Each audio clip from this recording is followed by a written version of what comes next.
નમસ્કાર, ગુજરાત મિરર સાથે હું છું ભૂમિકા પાથર। તો એક નજર કરીએ આજના ટોપ 20 ન્યૂઝ પર।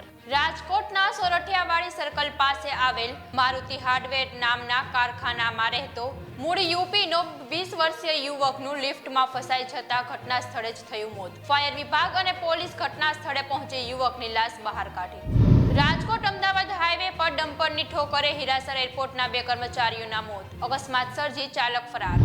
વાયબ્રન્ટ સમિટમાં પીએમ મોદીએ કહ્યું, ભારત વિશ્વમાં મિત્રની ભૂમિકામાં આગળ વધી રહ્યું છે। યંગ જનરેશન સાથે ભાગીદારી નવી તક આપશે। ગુજરાતમાં ભર શિયાળે ચોમાસા જેવો માહોલ। પંચમહાલ, દાહોદ, સુરત અને પાવાગઢમાં ભારે પવન સાથે કમોસમી વરસાદ। ખેડૂતોમાં દોડધામ। વડોદરામાં બાઇક ચોરીના ગુનામાં ક્રાઇમ બ્રાન્ચે ઝડપેલા 19 વર્ષીય યુવકનું છાતીમાં દુખાવો થતા થયું મોત। પરિવારમાં શોકનો માહોલ। ગુજરાત હાઈકોર્ટનો ચુકાદો। પૂર્વ આઈપીએસ ઓફિસર સંજીવ ભટ્ટને વર્ષ 1990ના કસ્ટોડિયલ ડેથ કેસમાં થયેલ આજીવન કારાવાસની સજા યથાવત। વાયબ્રન્ટ સમિટમાં ઇન્ફોર્મેશન રોબોટ બન્યો આકર્ષણનું કેન્દ્ર। ગુજરાતની કંપનીએ ભારતનો સૌથી એડવાન્સ ઇન્ટેલિજન્ટ રોબોટ બનાવ્યો। પર્સનલ કમ્પેનિયન બનશે, દરેક પ્રશ્નનો જવાબ પણ આપશે આ રોબોટ। જીડીસી પરીક્ષાના પેપર લીક થવાના કેસમાં સુરત, નવસારી અને મુંબઈ સહિત 12 સ્થળોએ સીબીઆઈના દરોડા। મોરબીમાં બાળકના મૃતદેહના ટુકડા મળતા ચકચાર। નજરબાગ નજીકથી મળ્યો શરીરનો અડધો ભાગ। પોલીસે વધુ તપાસ હાથ ધરી। ટાટા મિત્તલ સુઝુકીની ગુજરાતમાં ઇન્વેસ્ટમેન્ટનો પ્લાન। ધોલેરા બનશે ડિફેન્સ એરક્રાફ્ટ સેમિકન્ડક્ટરનું હબ। સાણંદ થશે ઈ વેહિકલનું કેન્દ્ર। ગ્રીન હાઇડ્રોજનની માંગ પૂરી પાડશે હજીરા। પહેલીવાર દિલ્હી પોલીસની પરેડમાં માત્ર મહિલાઓ જ દેખાશે। ગણતંત્ર દિવસ પર પાઇપ બેન્ડનું નેતૃત્વ પણ મહિલા કોન્સ્ટેબલ કરશે।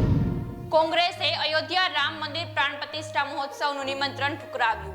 સોનિયા ગાંધી, મલ્લિકાર્જુન ખરગે કોંગ્રેસના એક પણ નેતા અયોધ્યા જશે નહીં। કર્ણાટક વિધાનસભાની સામે સામૂહિક આત્મહત્યાનો પ્રયાસ। 3 બાળકો સહિત એક જ પરિવારના 8 લોકો પોલીસ કસ્ટડીમાં। કહ્યું, અમને ન્યાય જોઈએ। કેનેડાના ગુરુદ્વારામાં વિરોધ પ્રદર્શન દરમિયાન હિંસા। 2 જૂથ વચ્ચે અથડામણ। પોલીસે કહ્યું, મારામારી થઈ હતી। ગુરુદ્વારાની નવી ચૂંટણી સમિતિ સામે વિરોધ। મનીષ સિસોદિયા, સંજયસિંહની ન્યાયિક કસ્ટડી 20 જાન્યુઆરી સુધી લંબાવાઈ। સંજયને રાજ્યસભાની ચૂંટણી માટે ચૂંટણી પ્રમાણપત્ર લેવાની મળી મંજૂરી।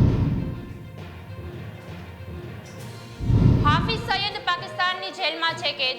26/11 હુમલાનો માસ્ટરમાઇન્ડ ટેરર ફંડિંગ કેસમાં 78 વર્ષની સજા ભોગવી રહ્યો છે। યુએનના રિપોર્ટમાં મોટો ખુલાસો। અમેરિકન ખાનગી કંપનીનું અવકાશયાન ચંદ્ર પર નહીં ઉતરે। ફ્યુલ લીક પછી લેન્ડિંગ અશક્ય। નાસાનું આર્ટેમિસ 2 મિશન 2026 સુધી મુલતવી રાખવામાં આવ્યું।